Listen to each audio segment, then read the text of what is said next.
2024 সাল অর্থাৎ এই বছর মনসা পুজোর শুভ সময়সূচি কখন জানেন?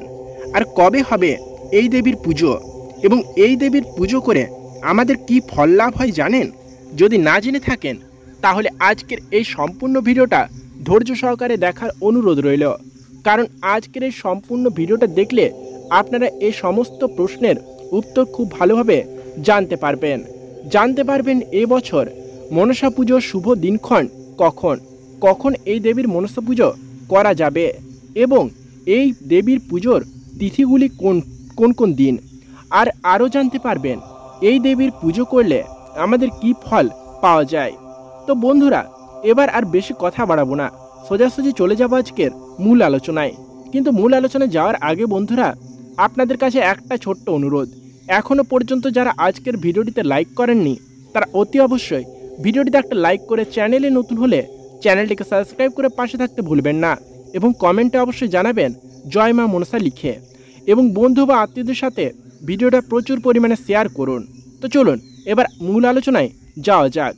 বর্ষা জুড়ে একাধিক সময়ে মনসা দেবী পূজিত হন বাংলার ঘরে ঘরে। দেখে নিন দেবীকে পুজো করার শুভ তিথি কোনগুলি।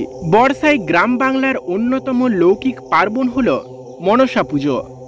ঘনঘোর বর্ষায় সাপের কামড় থেকে রক্ষা পাওয়ার জন্য পুজো করা হয় এই সর্পদেবীর। সম্পূর্ণ বর্ষা জুড়ে একাধিক সময়ে মনসা দেবী পূজিত হন সবার ঘরে ঘরে। এই বাংলার ঘরে ঘরে দেবীকে পুজো করা হয় সমস্ত বর্ষা ধরে, এবং তার তিথি কোনগুলি এবার সেটাই জেনে নেব আমরা। 16ই জুন ছিল গঙ্গা দশহরার দিন, অর্থাৎ দশহরা গঙ্গা পুজো, অর্থাৎ গঙ্গা দেবীকে পুজো করার তিথি। এবছর 16ই জুন বা 1 আষাঢ় ছিল মনসা দেবীকে পুজোর তিথি। সেই তিথি পেরিয়ে গেছে কিছুদিন আগেই। এরপর যে তিথি আসছে সেটি হলো 31 আষাঢ় বা 16ই জুলাই মনসা পুজোর এটা হলো শুভ তিথি। এরপরেও অনেকগুলি তিথি আছে। এবার চলুন ধীরে ধীরে সেই সমস্ত তিথিগুলো জেনে নিই। এরপরে যে তিথিটি আসছে সেটি হলো 24 শ্রাবণ বা 9 আগস্ট। এই দিনও আপনারা পুজো করতে পারবেন মনসা দেবীর। এই দিনও ব্রত পালন করা হয় দেবী মনসার। বাংলার ঘরে অনেক পরিবারে শ্রাবণ সংক্রান্তি বা শ্রাবণ মাসের শেষের দিনও দেবী মনসার পুজো করে থাকেন। এই দিনটি হলো অত্যন্ত শুভ দিন। এই দিনও মনসা পুজোর অনেক জায়গাতেই হয়ে থাকে। তো বন্ধুরা, এই জানলাম আমরা মনসা দেবীর পুজোর শুভ তিথিগুলি। এবার আমরা জানব যে মনসা পুজো করলে আমাদের কি ফল লাভ হয়। বলা হয়েছে দীর্ঘদিন ধরে এই বিশ্বাস প্রচলিত যে মনসা দেবীর পুজো করলে সর্প দর্শন অর্থাৎ সাপের থেকে কামড়ের মুক্তি পাওয়া যায়। এই দেবীর পুজো করলে সাপের কামড়ে মৃত্যু ভয় থাকে না। এছাড়াও মনে করা হয় যে মনসা পুজো করলে বাস্তুদোষ ও পারিবারিক অশান্তি থেকে মুক্তি পাওয়া যায় চিরতরে।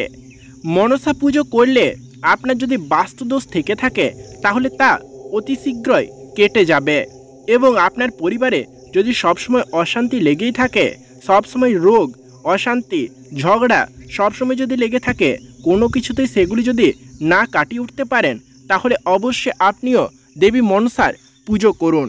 এই পুজোতে আপনি অবশ্যই মুক্তি লাভ করবেন। তো বন্ধুরা, এই ছিল আজকের ছোট্ট একটা ভিডিও।